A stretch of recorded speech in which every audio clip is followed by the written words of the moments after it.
Suprabhat, good morning and welcome back to Bhagavad Gita. After a short gap post Diwali, there were some glitches in Zoom webinar linkage, and so we could not resume our sessions. But today we are starting it again.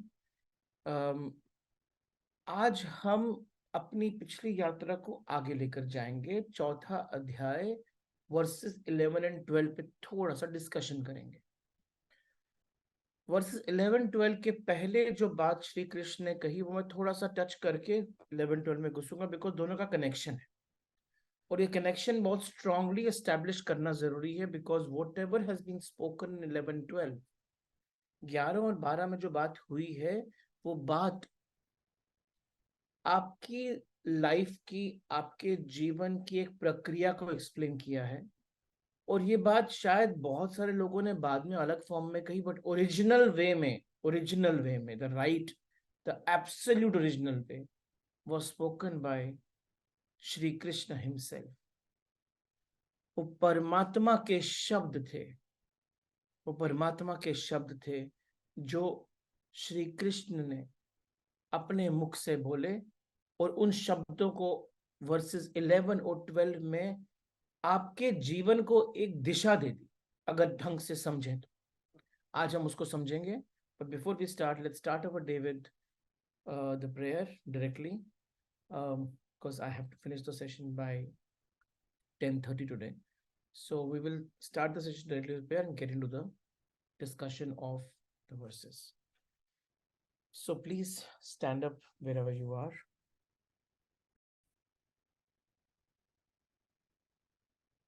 Okay, प्रारंभ करते हैं आज का चर्चा। मनुष्य को ना, आपको, मुझे, हम जिस भी स्थिति में है, हमेशा हमें ना एक इनकम्प्लीटनेस सी फीलिंग रहती है। कुछ ना कुछ इनकम्प्लीट पड़ा ही रहता है। कई बार रात में नींद खुल जाती है, कई बार दिन में कुछ काम करते करते कोई और काम याद आ जाता है कि अरे वो काम तो अभी इनकम्प्लीट पड़ा है। छोटे से छोटा होने दो, गैस वाले को फोन नहीं किया, प्लम्बर को बात नहीं करी, लेकिन जीवन की परिभाषा इन इनकम्प्लीट कामों को पूर्ण करने की नहीं, वो तो आपके रोज की दिनचर्या में रहना ही चाहिए। वो एक इंटरनल क्लॉक होनी ही चाहिए जो कि आपको बार बार ये याद दिला दे कुछ ना कहीं अधूरा पड़ा है, और उसे पूर्ण करने के लिए आपका कर्म प्रारंभ होना जरूरी। लेकिन ये जो दर्द है ना, इस दर्द के साथ सफरिंग नहीं होनी चाहिए, क्योंकि, और यही यात्रा है, दर्द से सफरिंग के बीच की जो यात्रा है ना, उसी को समाप्त करना है। क्योंकि इनकम्प्लीटनेस रहेगी ही रहेगी, दर्द रहेगा ही रहेगा, कुछ रिश्ते कहीं ना कहीं अधूरे पड़े होंगे ही होंगे, और वही आपका तप है, आपका यज्ञ है।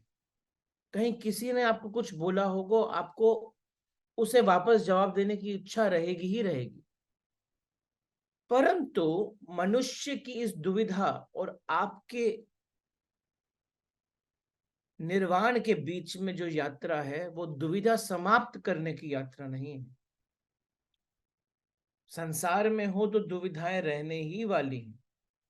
कोई भी समय, कोई भी क्षण ऐसा नहीं होगा जहां पर काम अधूरे नहीं पड़े होंगे। जैसे जैसे आप बड़े हो जाएंगे, जैसे जैसे आप और आगे बढ़ेंगे, वैसे वैसे आपका जो मन है वो आपसे ये बात करता ही रहेगा कि कुछ अधूरा कहीं पड़ा है, कुछ अधूरा कहीं पड़ा है। लेकिन यात्रा उस अधूरे चीजों को कंप्लीट करने की नहीं है, वो कभी कंप्लीट नहीं होंगी। यात्रा उन इनकम्प्लीटनेस में कंप्लीटनेस ढूंढने की है। अगर आपने उन अधूरी चीजों में, उन अपूर्ण चीजों में पूर्णता ढूंढ ली, आपकी स्वयं की पूर्णता, वहीं पर आपके निर्वाण के क्षण शुरू हो जाएंगे। हमारी चीजें कभी भी पूर्ण नहीं होने वाली। आज एक टास्क कंप्लीट होगा तो दूसरा शुरू हो जाएगा जो अपूर्ण पड़ा रहेगा। मृत्यु तक ये यात्रा रहनी है। तो क्या मैं आंख बंद करके श्वास लेके ये बोल सकता हूं कि मैं पूर्ण हूं? कर्म अपूर्ण पड़े हैं लेकिन तब भी मैं पूर्ण हूं। और वो पूर्णता ही आपके अंदर की सबसे बड़ी शक्ति, वो पूर्णता ही आपके अंदर की सबसे बड़ी शक्ति। और जब ये एक्सेप्टेंस आएगा कि हाँ मैं पूर्ण हूं, और वो दिखना शुरू हो जाएगा कि मैं पूर्ण हूं, इन अधूरी बातों के बीच में भी पूर्ण हूं। और एक समय ऐसा भी आएगा जहां पर ये शरीर उन अपूर्ण चीजों को छोड़ के चला जाएगा। और अगर इच्छाएं तब भी जागृत रहेंगी कि वो अपूर्ण पड़ा है, तो वापस एक और शरीर लेकर मैं आऊंगा उनको पूर्ण करने के लिए। लेकिन तब भी वो पूर्ण नहीं होंगी, क्योंकि कभी ना कभी, हमेशा, हर समय कोई ना कोई प्रश्न अधूरा रहने ही वाला है। कोई ना कोई उत्तर प्रश्न के बगैर रहने ही वाला है। वो स्थिति कभी आने ही नहीं वाली है कि सभी प्रश्नों के उत्तर हो गए और सभी उत्तरों के अभी कोई प्रश्न बचे नहीं। वो स्थिति आने ही वाली है हमेशा, और रहने ही वाली है हमेशा। क्या मैं आज अपने इन अपूर्ण रिश्तों के बीच में, अपनी इन अपूर्ण बातों के बीच में, अपने इन अपूर्ण कर्मों के बीच में, अपने इन अपूर्ण प्रश्नों के बीच में खड़ा होके ये शुद्धता से बोल सकता हूं, मैं पूर्ण हूं? मेरी श्वास पूर्ण है। ये ब्रह्मांड का हर क्षण मेरे से जुड़ा है। हर व्यक्ति मेरे से जुड़ा है। हर जीव मेरे से जुड़ा है। हर वस्तु मेरे से जुड़ी है। इसीलिए मैं पूर्ण हूं। उन अधूरे प्रश्नों में भी मैं ही हूं, और उन अधूरे उत्तरों के अंदर भी मैं हूं। ये जो मैं मुख से निकलेगा, वो मैं एक अपूर्ण मनुष्य का मैं नहीं है, वो एक पूर्ण परमात्मा का मैं। ये जो बात मैंने अभी आपसे करी, ऐसी ही कुछ बात श्री कृष्ण ने बड़े प्रोफाउंड शब्दों में वर्स नंबर 10 में तो बोली दी थी। हमको जस्ट अलग वे में बोल दिया था। और वो वे मैं आपके सामने थोड़ा सा वापस से रिकैप कर देता हूं। हमारा शरीर कहां समाप्त होता है? श्री कृष्ण ने कहा था हमारा शरीर जहां ब्रह्मांड समाप्त होता है, वहीं मेरा शरीर भी समाप्त होता है। उसके पहले कोई जगह नहीं है समाप्त होने की, कोई जगह नहीं। छोटे छोटे फूल के खिलने में पूरा ब्रह्मांड सहयोगी है। एक छोटा सा फूल भी खिलता है ना, एक घास का पत्ता भी खिलता है, उसमें भी करोड़ों मील दूर बैठे उस सूर्य ने कर्म किया है। तो अगर सूर्य का एक अंश उस पुष्प के अंदर है, तो उस पुष्प में भी वो सूर्य मौजूद है। जब बारिश होती है तो बारिश की बूंदें उसके अंदर मौजूद है। ये हवा चलती है, हवा का हर ऑक्सीजन का मॉलिक्यूल उसके अंदर, कार्बन डाइऑक्साइड का हर एलिमेंट उसके अंदर मौजूद है। उसके बिना वो पुष्प का अलग से कोई वजूद ही नहीं है। तो कृष्ण ने वर्स नंबर 10 में कहा था कि जो वीतराग हो जाता है, वीतराग, जो मेरे और तेरे के भाव से उठ जाता है, जो आकर्षण और विकर्षण के पार हो जाता है, वो मेरे शरीर को उपलब्ध हो जाता है। जो वीतराग हो जाता है, जो ना विराग ना राग, जो वीतराग हो जाता है, जो मेरे तेरे के भाव से उठ जाता है, जो आकर्षण और विकर्षण के पार हो जाता है, वो मेरे शरीर को उपलब्ध हो जाता है। मेरे शरीर का अर्थ है समस्त ब्रह्मांड उसका शरीर बन जाता है। और जब ब्रह्मांड शरीर बन जाता है, तभी हमें ब्रह्म का पता चलता है कि हम कौन है, मैं कौन हूं। हमें तब पता चलता है कि हम में से कोई भी अलग नहीं। जिन्हें अपने शरीर का भी पता नहीं है, उन्हें अपनी आत्मा का कहां से पता चलेगा। जो इसी शरीर में रहते हुए आत्मा की खोज कर रहे हैं और पहले इस शरीर से पार नहीं हो रहे हैं, आत्मा उनको मिलने नहीं बनी। जो अभी भी इस शरीर में होते हुए इस शरीर को ही अपना मानते हैं और आसपास के हर कण को पराया मानते हैं, या कुछ कणों को ही अपना मानते हैं, बाकियों को पराया मानते हैं, वो आत्मा को कभी प्राप्त नहीं हो सकते, परमात्मा की झलक नहीं देख सकते। इसलिए श्री कृष्ण का कहना वर्ष नंबर 10 में बहुत अर्थपूर्ण है कि वो मेरे शरीर को उपलब्ध हो जाते हैं। अर्जुन से वे कहते हैं कि तुझसे जो मैं कह रहा हूं, उससे पहले भी जिन जिन पुरुषों से ने वीतरागता पाई, वो मेरे शरीर को उपलब्ध हो गए, वो मेरे साथ एक हो गए। आप अभी इसी क्षण में ईश्वर के साथ एक हो सकते हो, अगर आपने वीतरागता की झलक देख ली। ना राग ना विराग, ना मेरा ना तेरा, ना किसी से आकर्षण ना किसी से विकर्षण, ना किसी से आकर्षण ना किसी से विकर्षण। किसी सुंदर स्त्री, किसी सुंदर पुरुष, किसी सुंदर वस्तु को देख के आकर्षित ना होना, वो पहला क्षण है वीतरागता का। क्यों ना होना? क्योंकि वो तो मैं ही हूं। अगर आप में से कुछ लोगों ने मेरी वो प्रिंसेस ऑफ काशी वाली कहानी सुनी है, तो प्रिंसेस ऑफ काशी मैं ही हूं, मैं ही हूं। और जैसे ही मैं हूं, अब मैं किसी और से कैसे आकर्षण में आऊं? वो तो मैं ही हूं। कृष्ण और राधा के बीच में कोई भेद नहीं है। कृष्ण ही राधा है और राधा ही कृष्ण है।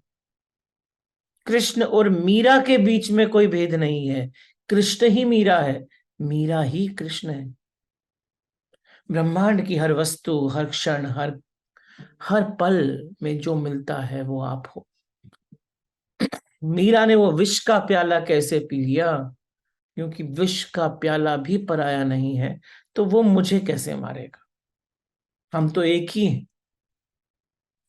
वो भाव, वो मान्यता, वो अंदर की एक स्ट्रॉन्ग कन्विक्शन, वही है वास्तविक वीतरागता। वही है अपने को श्री कृष्ण से, परमात्मा से एक समझने की क्रिया। और वहीं से प्रारंभ होता है आपका निर्वाण के प्रति, निर्वाण की तरफ, मोक्ष की तरफ, कैवल्यम की तरफ, एनलाइटनमेंट की तरफ यात्रा। साक्षी का भाव अलग अलग दिखना कि मैं और ये संसार, ये अलग अलग मैं देख रहा हूं, और जो देख रहा है वो इस मैं में ही जुड़ा हुआ है। और जो देख रहा है वो संसार के हर कण से देख रहा है। वो कॉन्शियसनेस कहां से आती है?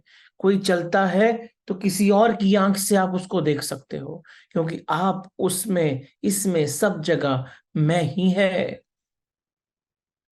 मैं ही है। वो चक्षु नहीं है किसी शरीर के, वो चक्षु नहीं है, वो आंखें नहीं है, वो आंख इस आंख के परे है, जो सबको आंख देती है। वो आंख की शक्ति है। वो कान इस कान के परे है, वो कान की शक्ति है। वो नाक इस नाक से बड़ी है, वो नाक की शक्ति है। परे, वो आंख की शक्ति इस आंख को शक्ति देती है देखने की। वो है चक्षु परमात्मा के, जो इस संसार के थ्रू आपको देख रहे हैं। ये लाइन याद रखना। परमात्मा आपको 24 घंटे हर क्षण में इस संसार के थ्रू देख रहा है। परमात्मा हर कण में नहीं है, हर कण परमात्मा में समाया हुआ है।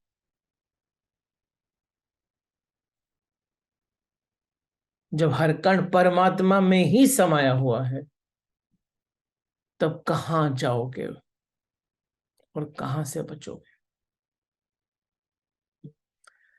अब यहां से हम चलते हैं।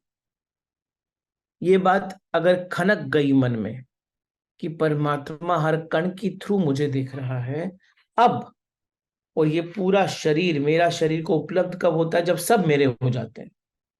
ये बातों को मन में रख के वर्स नंबर 11 को भी सुनना, क्योंकि वर्स नंबर 11 इसी बात को अलग फॉर्म में बोल देता है। ये श्री कृष्ण के मुख के शब्द हैं, प्रोफाउंड शब्द। ऐसे शब्द शायद कभी बोले भी ना हो इस गीता के बाद। Verse 11 chapter number 4। ये यथा माम प्रभ्यन्ते, ये यथा माम प्रपद्यन्ते, तान स्थ एव भजामि। ये यथा माम प्रध्यन्ते तान स्थ एव भजाम्यहम्। मम वर्तमम अनुर्वन्तन्ते मनुष्यः पार्थ सर्वशः। मम वर्तमम अनुर्वर्तन्ते मनुष्यः पार्थ सर्वशः। ये यथा माम प्रपद्यन्ते, जो मेरे को जैसे भजते हैं।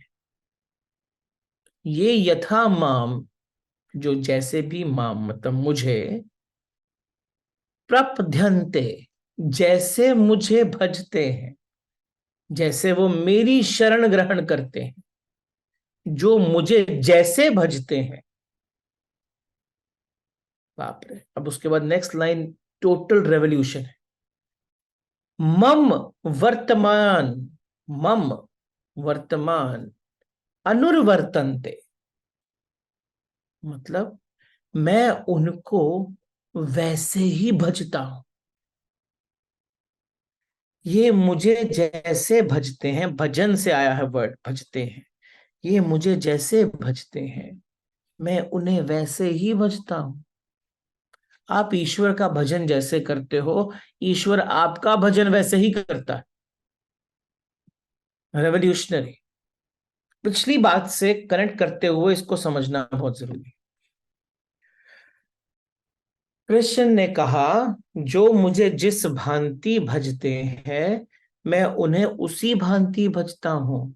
और बुद्धिमान पुरुष इस बात को जानकर, इस बात को जानकर उसी भांति बरतते हैं, उसी भांति लक्षण करते हैं, कर्म करते हैं। जरा थोड़ा सा अलग बात बोल दिया कि मैं भजता हूं। मैं भजन करता हूं, भगवान कैसे? भगवान कैसे? इस सूत्र में ना, ये तो ये ये जो श्लोक है, ये श्लोक में ईश्वर ने बहुत गहरी बात बोल दी है। इस सूत्र में एक गहरे आध्यात्मिक आध्यात्मिक रेजोनेंस की बात, आध्यात्मिक रिफ्लेक्शन की बात, आध्यात्मिक रिफ्लेक्शन की बात, आध्यात्मिक एको की बात है। व्हाट इज स्पिरिचुअल एको? अगर स्पिरिचुअल एको की को एक क्वाइन किया जाए वर्ड, तो इसके अंदर उस एको की बात है। परमात्मा, अगर पिछले वर्ष को कनेक्टिंग करते हुए इस वर्ष तक आए, तो परमात्मा, ईश्वर एक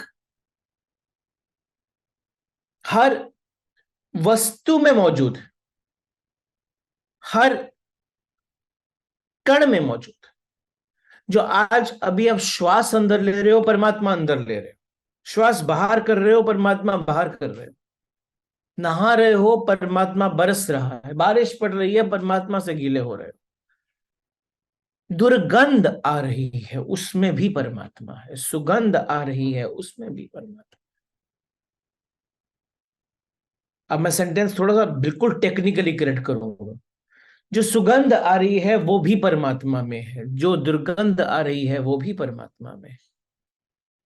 जो पानी बरस रहा है वो परमात्मा में है, जो हवा चल रही है वो परमात्मा में है। ये सारा संसार उसमें समाया है। वो मुझ में कैसे समाएगा? मैं तो बहुत छोटा हूं, मुझे ही उसमें समाना पड़ेगा। और क्योंकि मैं उसमें समाया हूं, मेरे हर कण में, हर क्षण में, हर जगह पे परमात्मा है। अब इस बात को समझा? अब श्री कृष्ण की बात सुनो। जो मुझे जैसे भजता है, मैं उसे वैसे भजता हूं। परमात्मा एक विराट रिफ्लेक्शन है, प्रतिध्वनि है, एको है। जैसे हम होते हैं, ठीक वैसी ही प्रतिध्वनि परमात्मा भी हमें देते हैं। अगर इसको रियली डुअलिटी की फॉर्म में बोलना हो, तो डुअलिटी की फॉर्म में, द्वैती की फॉर्म में यही सेंटेंस रहेगा। जैसे हम होते हैं, ठीक वैसी ही प्रतिध्वनि परमात्मा हमें देता है। हमारे चारों ओर वही मौजूद है। हमारे भीतर जो फलित होता है, तत्काल उसमें प्रतिबिंबित हो जाता है। वो दर्पण की बाती हमें लौटा देता है।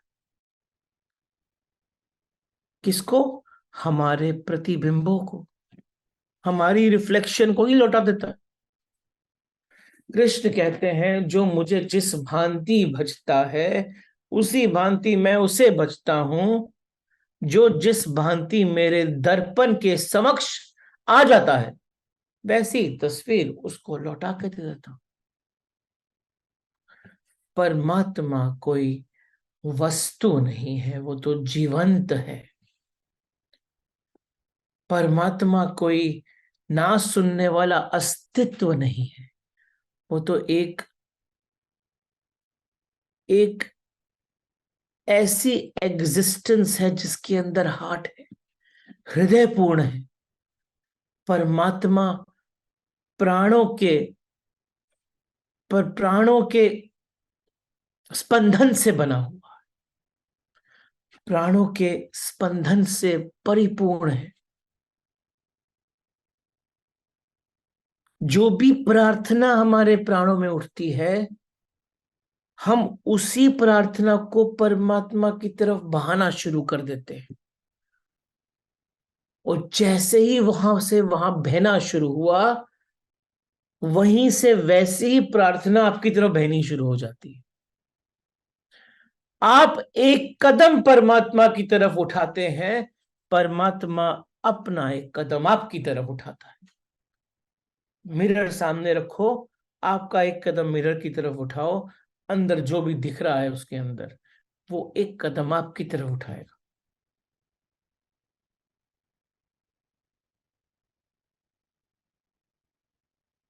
हमने कुछ बोला, जैसा बोला, जैसा भी बोला, वैसा ही वहां से आपकी तरफ उठना शुरू हो जाता है। अब बोलने की शक्ति पे डिपेंड करता है, प्रतिध्वनि तो वैसी ही सुनाई देगी।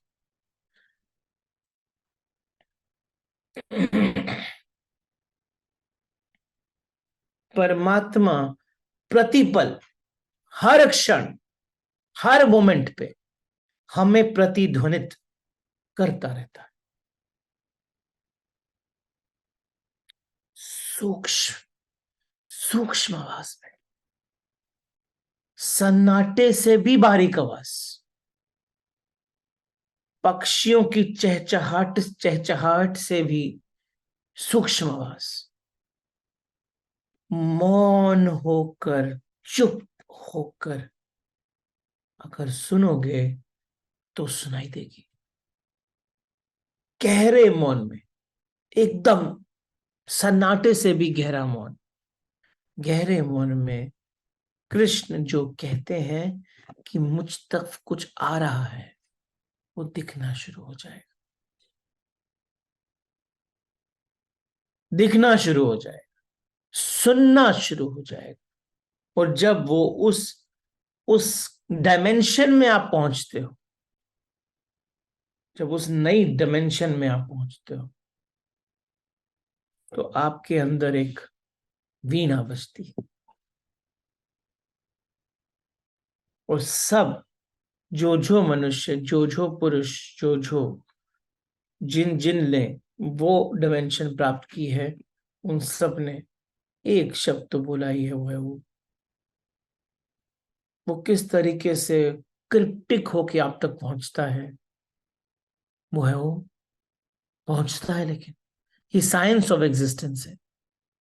शायद आज साइंटिफिक प्रूफ नहीं आ पाए, लेकिन शायद किसी दिन वो भी आ जाए।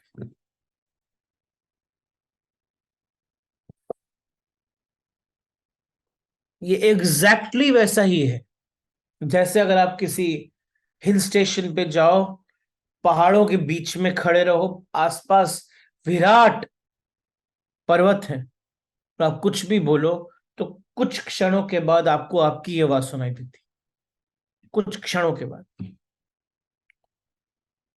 वैसी ही प्रतिध्वनि परमात्मा आप तक फेंक रहे हैं। क्षणित नहीं होगा, थोड़ा लैग से होगा, लेकिन होगा जरूर। Non avoidable, unavoidable, impossible to stop it, होगा जरूर। अब श्री कृष्ण की बात बड़ी प्रोफाउंड हो जाती। आपने ध्वनि भेजी एम्पलीट्यूड एक्स से, परमात्मा तो आपसे कई गुना ऊपर है, वहां से प्रतिध्वनि वापस आप तक आती है उतने गुना, लेकिन उसका रूप वही रहता है, बस मल्टीप्लाई हो जाता है। कृष्ण कहते हैं जो जिस रूप में भी हम अपने अस्तित्व को चारों ओर अपने प्राणों से प्रतिध्वनियां करते हैं, वे ही हम पर अंत गुना होकर वापस लौट आती, इनफाइनाइटली मल्टीप्लाई होकर वापस लौट आती। परमात्मा प्रतिपल हमें वही देता है जो हम उसे चढ़ाते हैं। हमारे चढ़ाए हुए फूल हमें वापस मिल जाते हैं, हमारे फेंके हुए पत्थर भी हमें वापस मिल जाते हैं, हमारी हर बातें, हमें वापस ही मिल जाती है। हर जीवन में, हर जीवन में दुख हो, अगर जीवन में दुख हो तो ये जानना कि आपने अपने चारों तरफ दुख के स्वर भेजे हैं, वे आप पर लौट कर आए हैं। अगर जीवन में घृणा मिल रही है तो ये जानना कि आपने घृणा के स्वर भेजे हैं जो आप पर वापस लौट कर आए हैं। अगर जीवन में प्रेम मिल रहा है तो जानना कि आपने प्रेम की आवाज की है जो कई गुना होकर आप पे वापस लौट के आ रही। इस जीवन को जीवन के महान नियमों से में से हम जो देते हैं वो हम पर वापस लौट कर आता है। ये नियम सबसे बड़ा और प्रोफाउंड नियम। So you are not what you are becoming, what you are having. You are only what you are giving. आप वही हो जो आप दे रहे हो, आप वो नहीं हो जो आप ले रहे हो। कृष्ण वही कहते हैं कि जिस रूप में तू मुझे भजता है, जिस रूप में, जिस तरीके से, जैसा तू मुझे भजता है, मैं भी उसी रूप में तुम्हें भजता हूं। तो किसी पे क्रोध मत करना। अगर आप पर क्रोध आया, आपको क्रोध के लिए उत्साहित हुए, उत्सुक हुए, तो भी क्रोध को रोक देना। क्योंकि जो आप पर हो रहा है वो आज नहीं हो रहा है, वो आपका पहला कुछ दिया हुआ वापस आ रहा है। तो आज जो दोगे वही वापस आएगा। क्षमा दो, क्षमा वापस आएगी। प्रेम दो, प्रेम वापस आएगा। कब? पता नहीं। इस जन्म में पता नहीं, अगले जन्म में शायद, लेकिन आएगा जरूर। तो अपने हिसाब पे फोकस करो, वापसी के हिसाब पे ध्यान मत दो। क्योंकि अगर श्री कृष्ण ने अपने शब्दों में बोल दिया तो बोल दिया, यही सत्य है। अब कोई सत्य बचा नहीं इसके बियॉन्ड। क्योंकि वो कृष्ण मनुष्य नहीं बोल रहे हैं, वो खोला हुआ श्री कृष्ण परमात्मा उसके थ्रू आपसे बात कर रहे हैं।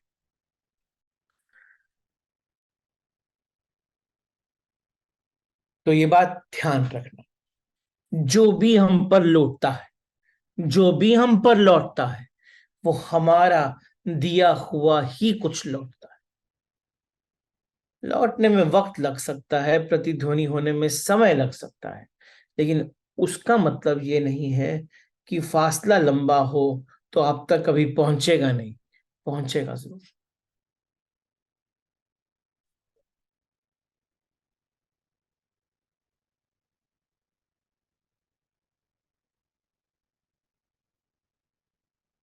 इस जगत में किसी भी व्यक्ति के साथ, किसी भी मनुष्य के साथ, किसी भी मनुष्य के साथ अन्याय नहीं। Law of this nature is that I will always be fair. अन्याय होता ही नहीं, यही सूत्र है। और जिस रूप से तुम भजते हो उसी रूप से मैं तुमको भजता हूं, ये कहते हैं श्री कृष्ण।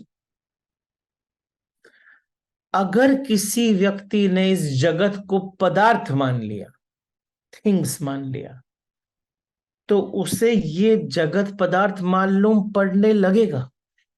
क्योंकि परमात्मा उसी रूप में लौटाएगा। अगर किसी ने इस जगत को परमात्मा मान लिया तो ये जगत परमात्मा हो जाएगा। क्योंकि ये अस्तित्व उसी रूप में लौटाएगा जिस रूप में मैंने देखा। हमारा हृदय ही अंततः हम सारे जगत में पढ़ लेते हैं। और हमारे हृदय में छुपे हुए स्वर अंततः हमें सारे जगत में सुनाई पड़ने लग जाते हैं। चांद तारे उसको लौटा देते, कहीं ना कहीं से तो एको होगा, एको होता जरूर है, लेकिन इसको समझना वापस जरूरी है। जिस रूप में भजता है उसका एक अर्थ है कि जैसा मैंने बोला वैसा ही वापस आया, जैसा मैंने देखा वैसा ही वापस आया, जैसा मैंने सुना वैसा ही वापस आया। अगर कोई भजता ही ना हो तो परमात्मा भी क्या लौटाएगा? वो परमात्मा भी ना भजने को ही लौटाएगा। आप पत्थर की तरह पड़े रहोगे, आप किसी का ख्याल नहीं रखते, आप किसी का ध्यान नहीं देते, आप कुछ देते नहीं तो आपको कुछ मिलता भी नहीं। जो आप देते नहीं तो मिलता नहीं। जिस भी रूप में हम अस्तित्व के साथ व्यवहार करेंगे वही व्यवहार हम पर लौट के आता है। परमात्मा प्रतिपल रिस्पॉन्डिंग स्टेट में है। परमात्मा अपने से आपसे कुछ बात नहीं करेगा। अर्जुन को भी देखो, वो जो पूछ रहा है तो कृष्ण जवाब दे रहे हैं। श्री कृष्ण जाके कोई बुक नहीं लिखने वाले।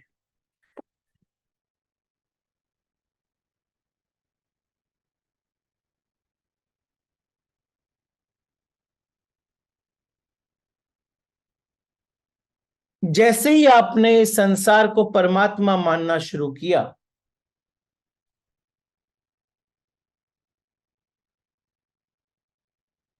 वैसे ही आपकी प्रार्थना परिवर्तित हो जाए, आपकी पूजा परिवर्तित हो जाए, आपका हर क्षण परिवर्तित हो जाएगा, रूपांतरित हो जाएगा, ट्रांसफॉर्म हो जाएगा। क्योंकि अब ये लैपटॉप भी रिफ्लेक्ट करने वाला है, ये भी रिफ्लेक्ट करने वाला है, ये मोबाइल फोन रिफ्लेक्ट करने वाला है,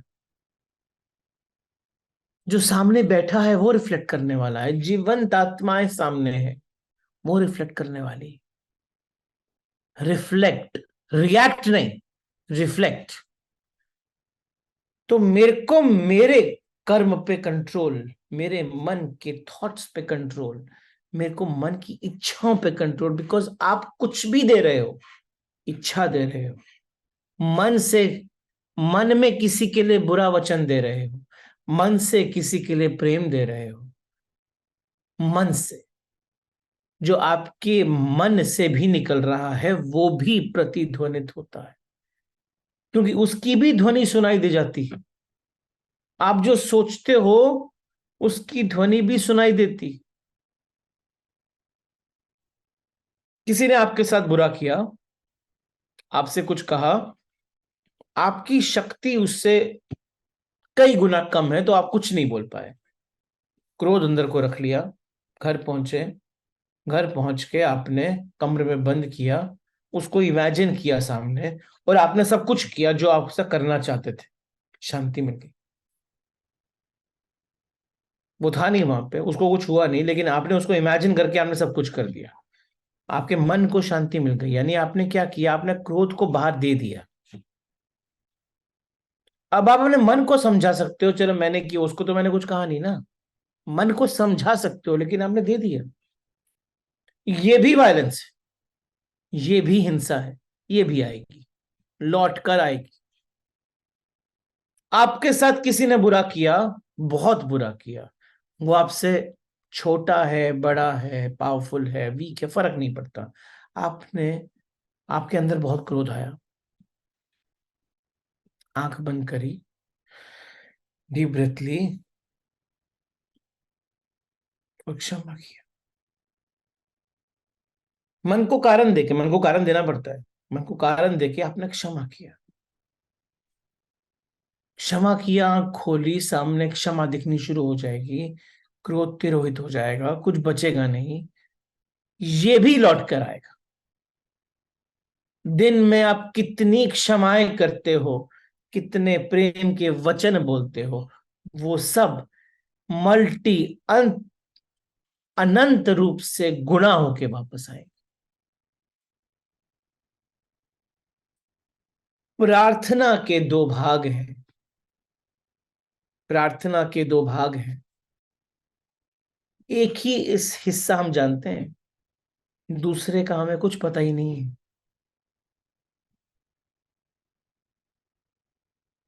आप प्रार्थना करते हैं मंदिर में जाके, गुरुद्वारे में जाके, या कहीं भी जाके। प्रार्थना करते ही फटाफट बाहर आ जाते, समय नहीं है ना। थोड़ा रुको, प्रार्थना करो, मौन में रुको, महसूस हो जाएगी यात्रा, आप तक प्रतिध्वनि होके वापस आएगी बात। प्रतिध्वनि होके वापस आएगी प्रार्थना। आपने कभी सड़क पे देखा होगा, कुछ सन्यासी नाचते गाते चलते रहते, गा रहे हैं, गाना गा रहे हैं, उनको कुछ परवाह ही नहीं। क्या फायदा? उनको परवाह ही नहीं है कौन देख रहा है कौन नहीं देख रहा है, उनका गाना स्टार्ट है, उनका नाचना स्टार्ट है। कोई मुझसे पूछा कि इसका क्या फायदा, उनका नाचो और देखो, नाचो और देखो, बिना नाचे तो पता नहीं चलेगा ना। नाचो पूरे हृदय से, फिर प्रतीक्षा करो, फिर प्रतीक्षा करो। वर्षा, वर्षा होगा, वर्षा। किसकी वर्षा? नाचने की वर्षा होगी, जीवन में नाच वापस आएगा। पैसे नहीं गिरेंगे, सोने की अशरफियां नहीं गिरेंगी, स्टॉक्स नहीं गिरेंगे, प्रॉफिट्स नहीं गिरेंगे, लेकिन उससे भी बहुत कीमती चीज है जो गिरेगी। नाच गिरेगा, खुशी गिरेगी, आनंद गिरेगा, मुस्कुराहटें गिरेंगी। क्योंकि नाच ईश्वर का सबसे बड़ा रूप, तांडव रूप। ईश्वर ने जब भी आपसे कम्युनिकेट किया है, एक नाच के फॉर्म में ही कम्युनिकेट किया। नाचो, नाचो प्रभु के सामने, नाचो उस परमात्मा के सामने, फिर नाच को उसकी तरफ जाने दो। जैसे ही नाच प्रभु की तरफ गया, प्रभु नाचते हुए तुम्हारी तरफ आएंगे। जिस गीत को गा के आपने निवेदन किया, वो गीत प्रभु गाते हुए आपके पास आए। यही आश्वासन श्री कृष्ण आपको दे रहे हैं सूत्र, कि जो तुम, जिस रूप में तुम, जिस क्वांटिटी में तुम छोटा बड़ा जो भी कर सकते हो, अगर वो रूप जैसे मुझे भजते हो, जिस रूप में मुझे भजते हो, मैं उसी रूप में, सेम क्वांटिटी में नहीं, मल्टीप्लाई करके उस क्वांटिटी में, उसी रूप में तुमको भजता हूं। मैं तो बहुत प्रार्थना करता हूँ, मेरे को कुछ फायदा नहीं मिलता, मेरा जीवन वैसा का वैसा ही है, एटसेट्रा एटसेट्रा। ये जो आप नॉन फेथ भी बचते हो, वो नॉन फेथ भी आपकी तरफ, वो श्रद्धा में जो हीनता भजते हो, वो श्रद्धा की हीनता भी आप तरफ लौट के आती, लौट के आती। जो जो भजना है, वो आपके मन की शक्ति से उसको कंट्रोल करके पूर्ण रूप से प्रेम भजो। जो भजना है, प्रेम भजो, क्षमा भजो, लव, अफेक्शन, कंपैशन, जॉय, नाच, गाना, हक।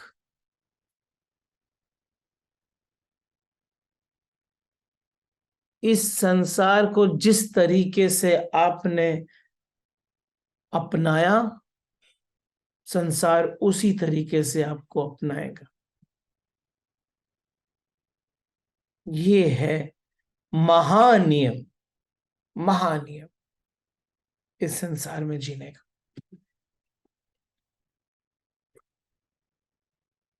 ये है वर्स नंबर 11। अब आते हैं वर्स नंबर 12। श्री कृष्ण का एक और आश्वासन। श्री कृष्ण कहते हैं, काण क्षन्तः, काण क्षन्तः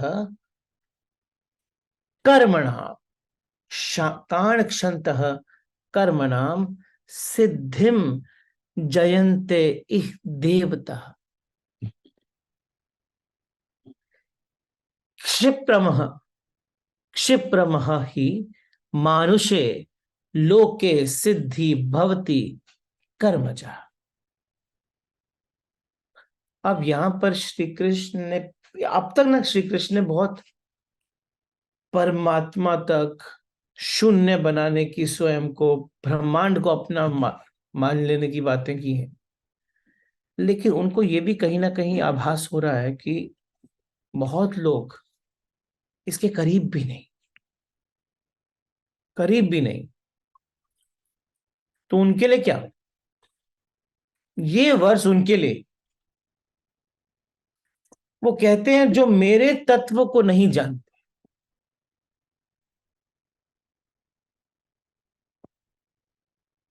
जो मेरे तत्व को नहीं जानते, वो पुरुष इस मनुष्य लोक में कर्मों के फल को चाहते हुए देवताओं को पूजते हैं, और उनके कर्मों से उत्पन्न हुई सिद्धियां भी शुभ ही करती हैं।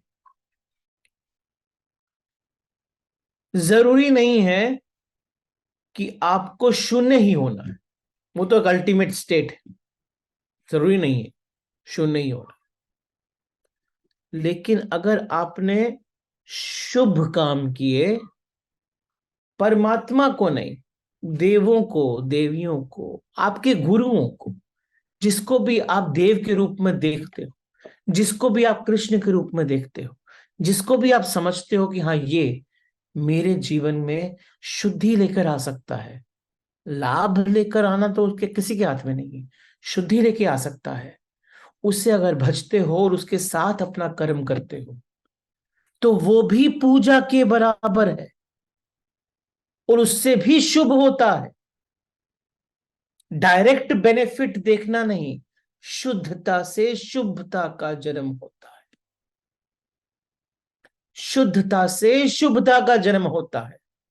अगर आप जिन्हें अपना प्रेमी, अपना, जिसको अपना गुरु, जिसको अपना अपना हृदय देते हो, प्राण देते हो, पूर्ण रूप से आत्मा देते हो, पूर्ण रूप से उसको अपने साथ रखो, वो शुद्धता देगा, उसके साथ ही शुभ हो जाएगा। जीवन के परम सत्य को जो नहीं भी जानते, वो भी इस जीवन में बहुत शुभ शक्तियों से लाभान्वित हो सकते हैं। बस पहचानो और साथ रखो। परमात्मा तो परम शक्ति है, लेकिन वो परम शक्ति भी कुछ छोटे छोटे रूपों में इस संसार में उपलब्ध है, उसे तो मत छोड़ो। जिस समय कृष्ण को अर्जुन ने चूज किया था, नारायणी सेना लेकर गया था दुर्योधन, और अर्जुन ने चूज किया था कृष्ण को, वो इसी सूत्र का पॉइंट है। डायरेक्ट क्वांटिटेटिव बेनिफिट तो नारायणी सेना में दिखता है, इनडायरेक्ट बेनिफिट, इनडायरेक्ट बेनिफिट जो शायद दिखता भी नहीं है, वो कृष्ण को चूज करने में दिखता है। अर्जुन को कन्विक्शन था, उसकी भक्ति को कन्विक्शन था।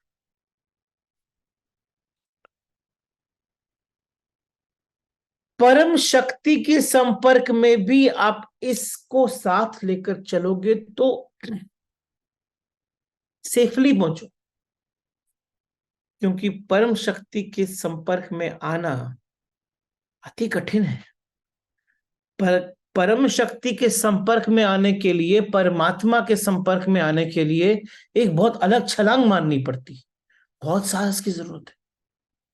परम शक्ति आपके संपर्क में इतनी जल्दी नहीं आएगी, क्योंकि जैसे ही पास पहुंचोगे भस्म हो जाओगे। सूर्य के पास पहुंचोगे जल जाओगे। धार्मिक व्यक्ति उधर पहुंचने के लिए तो एक परम करेज की जरूरत है, परम साहस की जरूरत है। धार्मिक व्यक्ति ठीक अर्थों में अपने को मिटाने के साहस से ही पैदा होता है। इसलिए धार्मिक व्यक्ति बनना कठिन हो जाता है। अधिकतर लोग ऐसा साहस नहीं जुटा पाते कि स्वयं को शून्य कर दो, लेकिन फिर भी सूर्य के पास कोई ना जा पाए तो भी अंधेरे में ही रह जाए, ऐसा कोई जरूरी नहीं है। छोटे छोटे दिए भी जलाए जा सकते हैं, जो अपनी शक्ति सूर्य से ही ले रहे हैं। और मिट्टी के छोटे दिए में भी जो ज्योति जलती है, वो उस महासूर्य की एक छोटा सा अंश, उसका हिस्सा है। फर्क सिर्फ इतना है, वो छोटी ज्योति आपको मिटा नहीं सकती, आपको राह दिखा सकती। अब यात्रा आपके हाथ में करनी है कि नहीं। ऐसे जो देव मनुष्य के रूप में आपके आसपास हैं, आत्माओं के रूप में आपके आसपास अवेलेबल हैं, अदृश्य हैं, शायद आपको दिखेगा भी नहीं। आपने जब शुद्धता से कुछ मांगा और वो शुद्ध रूप से आपने उनका आवाहन किया, तो वो आपकी आवाज सुनकर आपके लिए वो कर्म करते हैं, क्योंकि ये जो महायज्ञ जिसके लिए आपको जन्म दिया है, वो महायज्ञ अकेले पूर्ण नहीं होगा। उन देवों की शक्ति आपको चाहिए। उन देवों की शक्ति के समक्ष दिए जलाइए और उन दियों से अपनी राह को प्रकाशित कीजिए। जो परम सत्य को उपलब्ध ना भी हो, वो भी शुभ को उपलब्ध हो सकता है। कृष्ण कहते हैं, जो सीधा मुझको ना भी उपलब्ध हो, वो भी देवताओं की पूजा और अर्चना करके शुभ कर्मों को उपलब्ध हो सकता है। अच्छा कर्म एक ऐसा शुद्ध यज्ञ है जो ऐसी तरंगों को जन्म देता है, जिससे यूनिवर्स, ब्रह्मांड आपकी मदद में लग जाता है। जो परम सत्य को उपलब्ध ना भी हो, वो भी शुभ को उपलब्ध हो सकता है।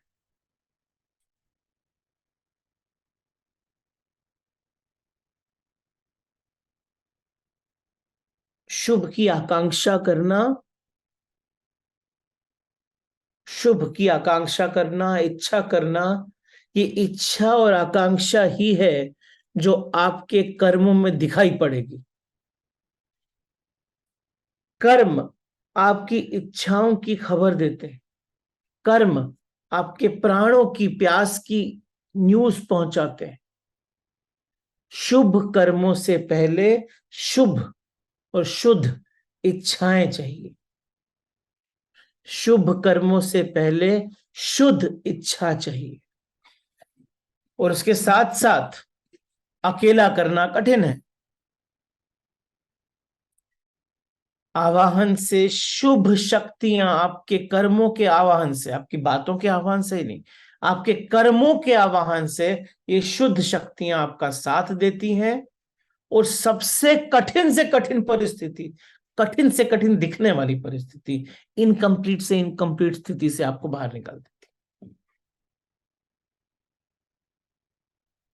मैजिक वर्ल्ड में जी रहे हो। It's Alice in Wonderland. You are Alice in this Wonderland. आपने इस विस्मय को देखा ही नहीं है अभी। साइंस की किताबों में तो 0.0 के बराबर का साइंस है। अभी 100% साइंस गायब है। ये वंडरलैंड है जो ये चक्षु नहीं देख पा रहे। आप एक बार अपने चैतन्य को सारथी बनाओ अपने जीवन का, और अर्जुन की तरह जाके रथ में बैठ जाओ। तो यही आंखें, यही कान, यही सारा का सारा सेंस ऑर्गन सिस्टम उस शक्ति को यूज करके आपको यहीं पर परमात्मा के दर्शन करवा दे। हर कण में परमात्मा है, हर कण परमात्मा में। आप भी उसी के अंश हो, आप भी उसमें ही सीमित हो। आपकी सीमा कई गुना विराट है, कई गुना विराट है। हम अकेले नहीं हैं। हमारे चारों ओर बहुत सी शक्तियां हैं जिनको आप इग्नोर करो। आवाहन तो दो, आवाज दो, बस आवाज दो। पूर्ण इच्छा से, पूर्ण पूर्ण शक्ति से आवाज दो। किसी तीर्थ पे जाने की जरूरत नहीं, किसी हिमालय पे जाने की जरूरत नहीं।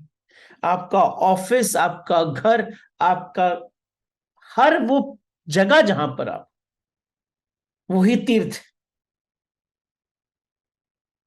शुद्धि करो अपने कर्मों से, अपनी इच्छाओं की शुद्धि से अपने कर्मों को शुभ करो।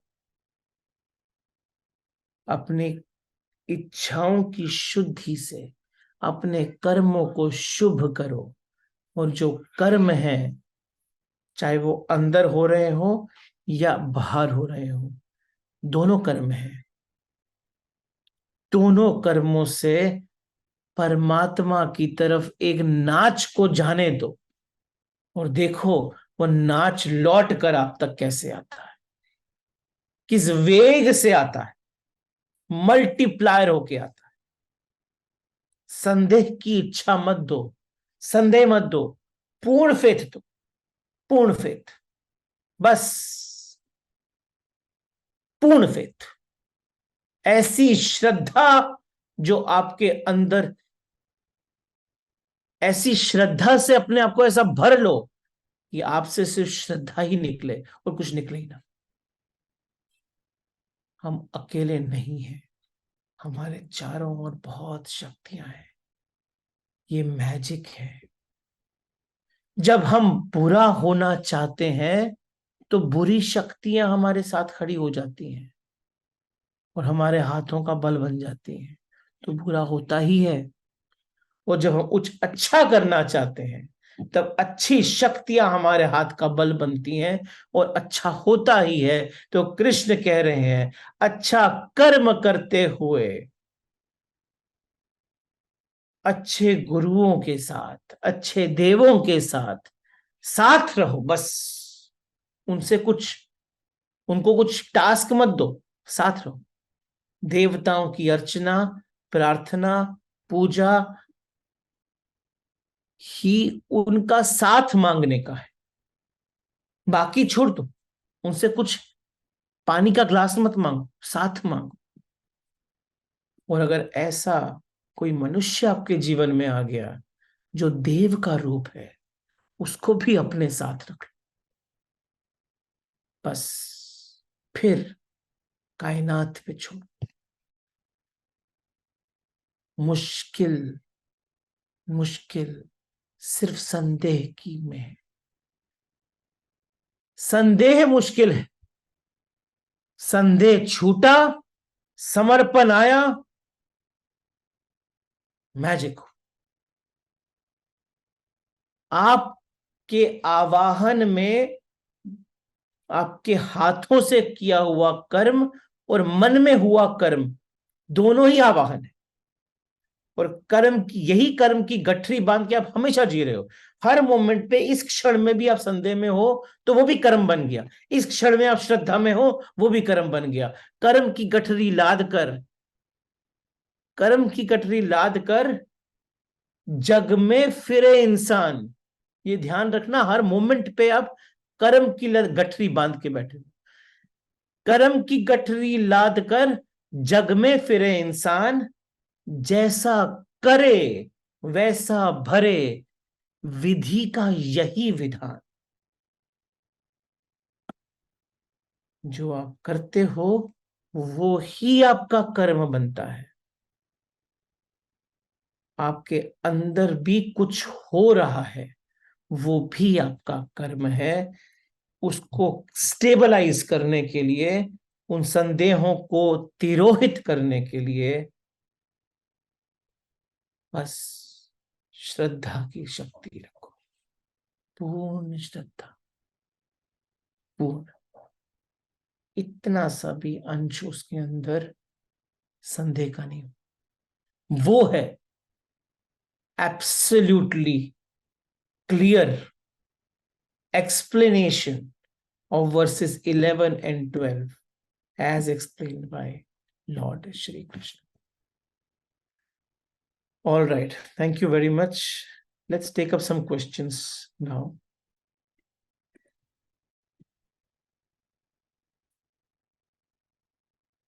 If it exists.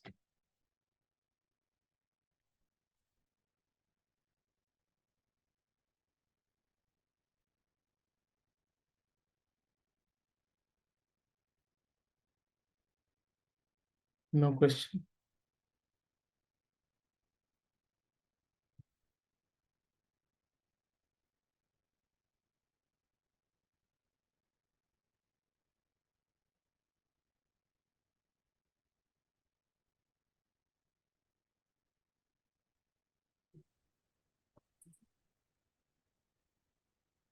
Good morning.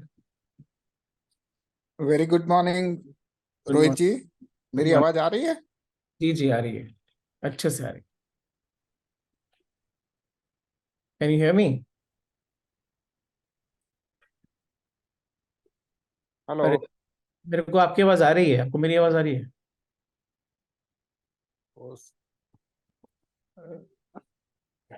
Sir जी, कोटि कोटि प्रणाम। प्रणाम प्रणाम। सर जी, जब ये आपका सेशन नहीं चल रहा था ना, बिकॉज ऑफ वन और अनदर रीजन, मुझे क्यों एक खालीपन महसूस होता था। ऐसा क्यों? ढूंढ रहे हो कुछ आप? जी जी जी। वो अंदर मिल जाएगा। कई बार कोई चीज नहीं होती है, वो भी जरूरत होती है। सर पर वो मतलब कि वो टाइम गैप का जो मतलब एक वैक्यूम सा बन रहा था ना, तो वो खलता था, आई मीन ये फीलिंग मुझे मेरे अभी तक के जीवन में, I am 74 years young sir, hmm. ये तीसरी बार आई है। पहले दो इंसिडेंट से, that was a very sad incidents hmm. When I mean lost my son at the age of 27 years of his age. उससे भी पहले when I lost my father. और हम्म। अभी जो हो रहा है वो ऑफ कोर्स वो पता नहीं क्यों मुझे अंदर से ऐसा लग रहा है कि something is missing in my life. एक रूटीन बन रहा था, फ्राइडे आपका लेक्चर सुनना, संडे को आपका गीता का सार सुनना, और उसके बाद में कुछ अपना मेडिटेशन के अंदर इम्बाइब करना। अब जैसे आज आपने शुरुआत की अपूर्णता, सब, हम्म। तो this has remained all the time right from our childhood, isn't it? ये करेक्ट। बाकी है, ये कमी है, ये करना है, वो करना है। हम प्रायोरिटाइज करते हैं अपने डे टू डे एक्टिविटीज में, हम्म। है ना, with the planning. Of course we hmm. Don't know when is our last breath, but hmm. At the same time we have a planning. Hmm. तो ये खालीपन का कुछ सर मुझे tips दो, जिससे I can restore my consciousness, और whatever you can guide me. I would be highly obliged sir. Thank you very much. पहले तो आप ये सोच लीजिए कि आप कंप्लीट हो, ये जो इनकम्प्लीटनेस जो पहले मैं स्टार्ट किया था सेशन आज ना, जी जी। इनकम्प्लीटनेस तो परमानेंट अफेयर है ना, हाँ, एब्सोल्युटली सर, वो एब्सोल्युटली। तो कभी खत्म नहीं होने वाला। ना ना ना, क्यों? Never ending. क्योंकि अगर आप कर्मों में जुड़े हुए हो, जो कि आप अवॉइड नहीं कर सकते, हाँ जी। तो आप इनकम्प्लीट कर्म तो छोड़ने ही वाले हो। हाँ किसी भी मोमेंट पे कुछ ना कुछ वर्क इन प्रोग्रेस होने ही वाला है। जी जी। अब इतने इनकम्प्लीट वर्ल्ड में, और जितना ज्यादा काम करोगे उतने ज्यादा वर्क इन प्रोग्रेस हो जाएंगे। आपने जितने भी फ्रंटियर खोल दिए, जी। हर फ्रंटियर पे कुछ ना कुछ WIP चल रहा है। हाँ हाँ। तब अगर इतने फ्रंट, देखो इन साधारण मनुष्य की ना इतनी क्षमता नहीं होती इतने फ्रंटियर खोलने की। क्यों नहीं होती? क्योंकि जितने फ्रंटियर खोलेगा उतनी एंजाइटी बढ़ेगी, बिकॉज इनकम्प्लीटनेस ही एंजाइटी देती है, और कुछ देता नहीं है एंजाइटी। आपकी लाइफ की anxiety is only directly proportional to the amount of incompleteness that you have, but you will always be incomplete when you are in this world. There is no way to complete it. Always. Hmm. There is, at any point of time, billion people on this planet Earth, everybody is incomplete. And everybody thinks that his incompleteness is more than anybody else. Everyone thinks the other person is fully complete. It is not. It is not the case. Everybody is in a same state. तो जब हर मनुष्य उसी स्थिति में है, और मैं भी उसी स्थिति में हूं, तो मैं तो कभी खुशी नहीं हो सकता। तो कैसे खुशी होगी? खुशी ये मिल इस तरीके से होगी कि आपको, आपके पास एक्सेप्टेंस कि ये इनकम्प्लीट ही रहने वाला है, और मैं हमेशा उसको कंप्लीट करने की के श्रम में लगा रहूंगा, वही मेरा कर्म है। लेकिन मेरे को उसको साक्षी बन के करना है। ये है परम सूत्र। साक्षी बन के काम करने से आप हमेशा कंप्लीट रहते हो, क्योंकि साक्षी तो कंप्लीट ही रहता है। वो तो बॉस है, उसका सारा हाँ। काम, वो तो नीचे सब काम देके बैठा है। अब अगर ये नहीं सोच सकते, तो एक छोटा सा सूत्र है, ट्राई करना, प्रैक्टिस करना। जी। हर पॉइंट पर एंजाइटी आएगी, हर मोमेंट पे एंजाइटी रहती है कोई ना कोई चीज की। तो उसको 3 पॉइंट्स पे टेस्ट कर लेना। पहला point, can I change it? Question number 1, change what you can. Got it? If you can या not change it, don't worry, go to the second number, accept what you can not change. Yeah. उसी moment पर change no possible, accept what I cannot change. And the last, there can be certain things that you cannot change and you can't even accept. Death, okay. death of anybody in life, you cannot accept, या। you can't even change. So वो तो permanent हो गया। फिर आता है तीसरा, change what you can, accept what you cannot, and third is rise above what you can neither change nor accept. तो अगर आप कोई चीज चेंज नहीं कर सकते, उसे एक्सेप्ट भी नहीं कर सकते, तो उसके ऊपर उठना पड़ेगा, rise above. And when you rise above that, फिर ये छोटी छोटी चीजें ना वो छोटी रह जाती हैं, ऊपर उठना पड़ेगा। अब how do you rise above? You will have to start doing bigger activities. The single way of rising above is by proactively going out and helping others. Okay. When you proactively go, not when reactively, reactive में वो rise above नहीं है। Proactively go out and help others. When you proactively go out and help others, You automatically rise above your own problems very, very fast within a day, fraction of a second. It doesn't take time.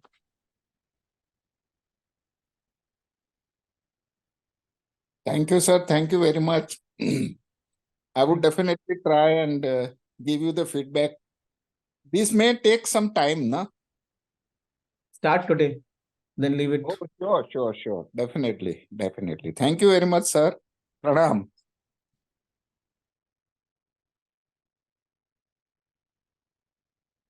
All right. Any other question?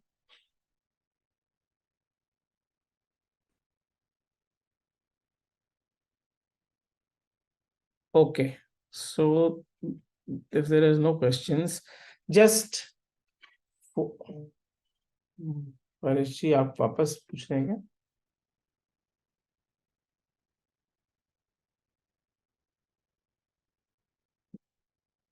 Okay. Thank you very much. I think it was another very interesting conversation. Think over it. इसके ऊपर थोड़ा deep dive कीजिए, अपनी life को इसके हिसाब से modify करने की कोशिश कीजिए. जो क्वेश्चन परेश जी ने पूछा वो बहुत इंपॉर्टेंट क्वेश्चन था, एकदम सटीक था, क्योंकि हम एंजाइटीज में रहते ही हैं 24 आवर्स.